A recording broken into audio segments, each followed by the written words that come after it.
నమస్తే, welcome to Abhinav Bharat. ఆంధ్రప్రదేశ్లో భారీగా చెట్లు పెంచడం ద్వారా అటవీ సంపద పెంచాలని ముఖ్యమంత్రి చంద్రబాబు అధికారులను ఆదేశించారు. ఏపీ సచివాలయంలో జిల్లా కలెక్టర్లు, ఎస్పీలు అధికారులతో చేపట్టిన సమావేశంలో చంద్రబాబు మాట్లాడారు. ఈ సందర్భంగా వచ్చే 100 రోజుల్లో చేపట్టబోయే కార్యక్రమాలపై వ్యవసాయ, ఆక్వా, ఫిషనరీస్, ఉద్యానవన, అటవీ శాఖల అధికారులు సీఎంకు ప్రెజెంటేషన్ ఇచ్చారు. ఈ సందర్భంగా ముఖ్యమంత్రి చంద్రబాబు మాట్లాడుతూ ఏపీలో భారీ ఎత్తున మొక్కలు నాటే కార్యక్రమాన్ని చేపట్టాలని, ఒకేసారి 5 నుంచి 10 లక్షల మొక్కలు నాటాలని అధికారులకు చెప్పారు. దీనికి డిప్యూటీ సీఎం, అటవీ శాఖ మంత్రి పవన్ కళ్యాణ్ బాధ్యతలు తీసుకోవాలని కోరారు.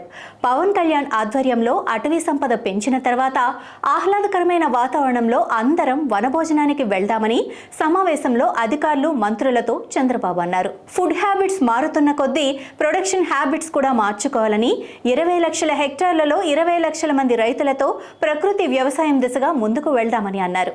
హై ప్రోటీన్ ప్యాడీకి మార్కెట్లో మంచి డిమాండ్ ఉండటంతో దీన్ని దృష్టిలో పెట్టుకుని అధికారులు వ్యవహరించాలని చెప్పారు. ఎక్కడికక్కడ భూసార పరీక్షలు చేయాలని, ప్రతి రంగంలోనూ సాంకేతికతను ఉపయోగించుకోవాలని కోరారు. గత ప్రభుత్వ విధానాల వల్ల ఫైబర్ నెట్ పరిస్థితి ఏంటో తెలియటం లేదని, సీసీ కెమెరాలు ఎక్కడెక్కడ ఉన్నాయో క్లారిటీ లేదన్న సీఎం త్వరలోనే వాటిని సమీక్షించాలని చెప్పారు.